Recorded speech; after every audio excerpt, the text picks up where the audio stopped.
എല്ലാവർക്കും നമസ്തേ. സമ്മിക് ലൈഫിലേക്ക് എല്ലാവർക്കും സ്വാഗതം. നമ്മൾ ഇന്നലെ വളരെ ചെറിയൊരു കാര്യം പറഞ്ഞില്ലേ, അതായത് ഓരോ ദിവസവും എന്താണ് നമ്മൾ പുതിയൊരു കാര്യം പഠിക്കാൻ ശ്രമിക്കുക എന്ന് പറഞ്ഞില്ലേ. അപ്പം നമുക്കങ്ങനെ എപ്പോഴും ഇങ്ങനെ പഠിച്ചുകൊണ്ടിരുന്ന ഒരു വ്യക്തിയെ പറ്റി ഒരു കഥ കേട്ടാലോ? എല്ലാവർക്കും കഥ കേൾക്കാൻ ഇഷ്ടമല്ലേ? അപ്പോൾ നമ്മളിന്ന് പറയാൻ പോകുന്നത് ത്രിപിടിക ആചാര്യൻ കുമാരജീവയെ പറ്റിയിട്ടുള്ളൊരു കഥയാണ്. അപ്പോൾ അദ്ദേഹം നമുക്കത്ര ഫെമിലിയർ ആയിരിക്കത്തില്ല ആ ഒരു പേര്, പക്ഷേ നമ്മൾ ചൈനയിലോട്ടൊക്കെ ചെല്ലുവാണെങ്കിൽ എന്താണ് അവർ ഗുരുസ്ഥാനത്ത് കാണുന്ന വളരെയധികം ബഹുമാനിക്കുന്ന ഒരു ആചാര്യനാണ് കുമാരജീവ എന്ന് പറയുന്നത്. അപ്പോൾ അദ്ദേഹം 344-413 CE കോമണർ ആ ഒരു കാലഘട്ടത്തിൽ നമ്മളുടെ കാശ്മീരിലുള്ള കൊച്ചിയിൽ അവിടുത്തെ രാജകുമാരിയായിരുന്ന ജീവകയുടെയും കുമാരയാൻ്റെയും പുത്രനായിട്ടാണ് ജനിച്ചത്. അപ്പോൾ അദ്ദേഹത്തിന് 7 വയസ്സുണ്ടായിരുന്നപ്പോൾ അവിടുത്തെ രാജകുമാരി ജീവക സന്യാസം സ്വീകരിച്ചിട്ട് കൊട്ടാരത്തിൽ നിന്ന് പുറപ്പെട്ടു. അപ്പോൾ ജീവക കൂടുതൽ ഇമ്പോർട്ടൻസ് കൊടുത്തിട്ടുണ്ടായിരുന്നത് കുമാരജീവയുടെ വിദ്യാഭ്യാസത്തിനാണ്. കാരണം കുമാരജീവ വളരെ ചെറുപ്പം തൊട്ടേ വളരെയധികം ഒരു ബുദ്ധി സാമർഥ്യം അദ്ദേഹം കാണിച്ചിട്ടുണ്ടായിരുന്നു. അപ്പോൾ അങ്ങനെ അദ്ദേഹം നമ്മൾ കഴിഞ്ഞ ദിവസങ്ങളിൽ പറഞ്ഞ് കുറേ യൂണിവേഴ്സിറ്റികളൊക്കെയാണല്ലോ, അങ്ങനെ അദ്ദേഹം പല അത്തരത്തിലുള്ള പഠന കേന്ദ്രങ്ങളിൽ പഠിച്ച ഒരാളാണ്.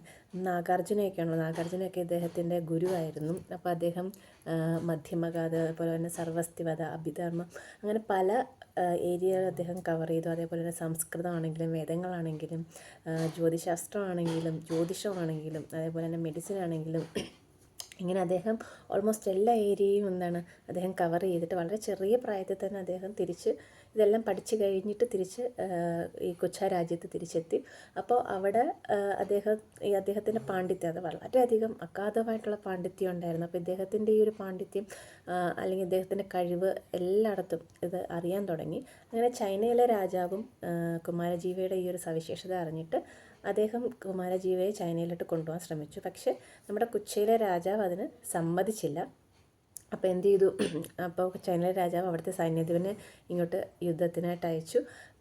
അങ്ങനെ യുദ്ധം ചെയ്ത് ഈ രാജാവിനെ കൊന്നിട്ട്, പക്ഷേ ഈ സൈന്യാധിപൻ എന്ത് ചെയ്യുന്നു വെച്ചാൽ അദ്ദേഹം ഇവിടുത്തെ രാജാവായിട്ട് സ്വയം നിന്നു. അതേപോലെ തന്നെ കുമാരജീവയെ ഒരു അടിമയാക്കിയിട്ട് അദ്ദേഹത്തെ വളരെ വികൃതമായിട്ട് അല്ലെങ്കിൽ കോമാളിത്തരമുള്ള വേഷങ്ങൾ ധരിപ്പിച്ചിട്ട് കഴുതയുടെ പുറത്ത് കയറ്റി നഗരത്തിലെല്ലാം ചുറ്റിക്കുന്ന ഒരവസ്ഥയുണ്ടായി. പക്ഷേ അദ്ദേഹം കുമാരജീവയ്ക്ക് സംഭവിച്ചതെന്ന് വെച്ചാൽ അദ്ദേഹം ഇത്രയും അപമാനിക്കപ്പെട്ടിട്ടും അല്ലെങ്കിൽ ഇത്രയും കാര്യങ്ങൾ ചുറ്റും നടന്നിട്ടും അദ്ദേഹത്തിൻ്റെ നമ്മൾ പറഞ്ഞിട്ടുണ്ടല്ലോ, നമ്മളുടെ ഒരു പേജിൻ്റെ പേരാണല്ലോ സമ്യക്.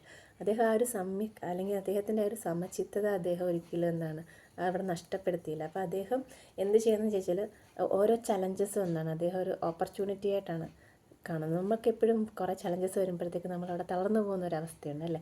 പക്ഷേ ഇദ്ദേഹം എന്താണെന്ന് ചോദിച്ചാൽ ഇത്രയൊക്കെ സംഭവിച്ചിട്ടും അദ്ദേഹം ആ സമയത്തും പഠിക്കാൻ ശ്രമിച്ചു. അതായത് അദ്ദേഹം തടവറയിലാണ് അല്ലെങ്കിൽ ചൈനയിലോട്ട് കൊണ്ടുപോകും എന്നുള്ള ബോധ്യം ഉണ്ടായിട്ടായിരിക്കാം അറിയില്ല. അദ്ദേഹം എന്ത് ചെയ്തു? ആ സമയത്ത് അദ്ദേഹം ചൈനീസ് ഭാഷ പഠിക്കാൻ തുടങ്ങി.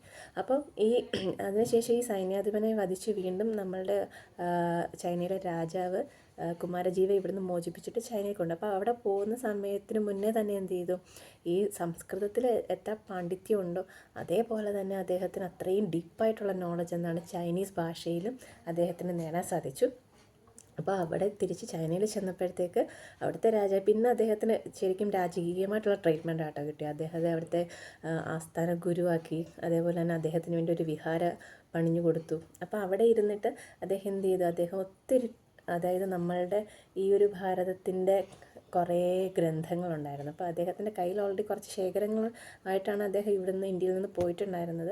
അപ്പോൾ അതൊക്കെ എന്ത് ചെയ്തു? സംസ്കൃതത്തിൽ നിന്ന് ചൈനീസിലേക്ക് ട്രാൻസ്ലേറ്റ് ചെയ്ത് കൊടുത്തു. അപ്പോൾ അതേപോലെ തന്നെ അദ്ദേഹം അവിടെ സെൻ സ്കൂൾ സ്ഥാപിച്ചു. ഈ സെൻ സ്കൂൾ എന്ന് പറയുമ്പം വേറൊന്നുമല്ല, നമ്മുടെ ധ്യാനമാണ് കേട്ടോ. അപ്പം ആ ഒരു ധ്യാനം അല്ലെങ്കിൽ ആ ഒരു മെഡിറ്റേഷൻ ആദ്യമായിട്ട് അവർക്ക് ഇൻട്രൊഡ്യൂസ് ചെയ്ത് കൊടുത്തത് കുമാരജിയാണ്. അപ്പോൾ അതുകൊണ്ടൊക്കെ തന്നെയാണ് അദ്ദേഹത്തെ അത്രയും ബഹുമാനത്തോടു കൂടി അവർ കാണുന്നത്.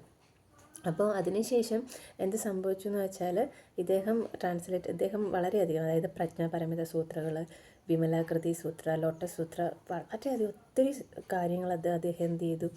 ഈ ഗ്രന്ഥങ്ങൾ അല്ലെങ്കിൽ ഇന്ത്യൻ ടെക്സ്റ്റുകൾ അദ്ദേഹം ചൈനീസിലോട്ട് ട്രാൻസ്ലേറ്റ് ചെയ്തെടുത്തു. ആക്ച്വലി അത് ഒരു ബ്ലെസ്സിങ് ആണ് കേട്ടോ. കാരണം ആ സ്ഥലങ്ങളിലൊക്കെ ഇപ്പോഴും അത് പ്രിസർവ് ചെയ്ത് വെച്ചിട്ടുണ്ട്. അതുകൊണ്ട് തന്നെ നമുക്കതൊക്കെ തിരിച്ചിപ്പോൾ കിട്ടുന്നുണ്ട്.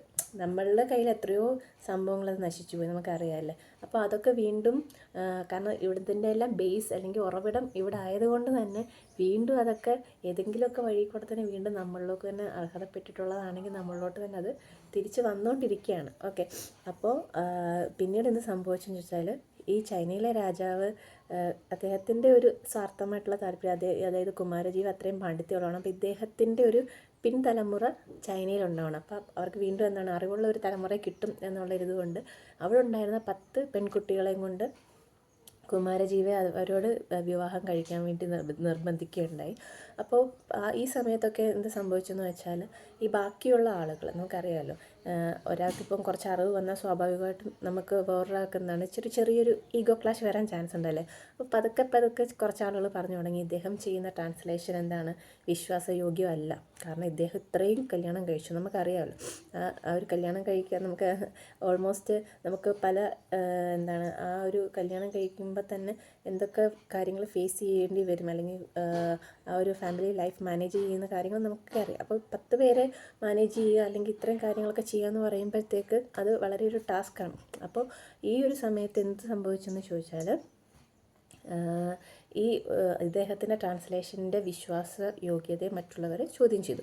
അപ്പോൾ പക്ഷേ ഇദ്ദേഹത്തിന് എന്താണ്, ഇദ്ദേഹം അത്രയ്ക്കും കാരണം അദ്ദേഹം എന്താണ് പ്രാക്ടീസ് ചെയ്യുന്നത്, അദ്ദേഹം ധ്യാനം അല്ലെങ്കിൽ അദ്ദേഹം നമ്മളുടെ ഈ അറിവുകൾ പ്രാക്ടീസ് ചെയ്യുന്ന സമയത്ത് അദ്ദേഹത്തിന് 100% ഉറപ്പുണ്ട് അദ്ദേഹം ചെയ്യുന്ന പ്രവൃത്തി അല്ലെങ്കിൽ അദ്ദേഹം ചെയ്ത ആ ഒരു കർമ്മം എന്താണ്, അദ്ദേഹം 100% പൂർണ്ണമായിട്ടും അർപ്പണബോധത്തോടെ ചെയ്ത കാര്യമാണ്. അപ്പോൾ ആ ഒരു കാര്യത്തിൽ ഒരു മിസ്റ്റേക്ക് സംഭവിക്കില്ല എന്ന് അദ്ദേഹത്തിന് 100% ഉറപ്പുണ്ടായിരുന്നു. അപ്പോൾ അതുകൊണ്ട് തന്നെ അദ്ദേഹം പറഞ്ഞു എൻ്റെ ട്രാൻസ്ലേഷൻ എന്തെങ്കിലും മിസ്റ്റേക്ക് ഉണ്ടെന്നുണ്ടെങ്കിൽ ഈ ശവദാഹ സമയത്ത് എൻ്റെ മൃതദേഹം സംസ്കരിക്കുന്ന സമയത്ത് എൻ്റെ എല്ലാ ശരീരഭാഗങ്ങളും എന്താണ് കത്തി നശിച്ചു പോകുമെന്ന് പറഞ്ഞു.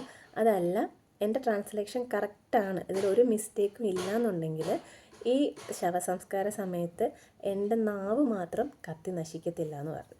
അപ്പോൾ അങ്ങനെ അദ്ദേഹത്തിൻ്റെ മരണം സംഭവിച്ചു. അപ്പോൾ അതിനുശേഷം എന്ത് സംഭവിച്ചെന്ന് പറഞ്ഞാൽ ഇദ്ദേഹം പറഞ്ഞതുപോലെ തന്നെ അദ്ദേഹത്തിൻ്റെ നാവ് മാത്രം കത്തി നശിച്ചില്ല, ബാക്കി എല്ലാ ശരീരഭാഗങ്ങളും നശിച്ചുപോയി.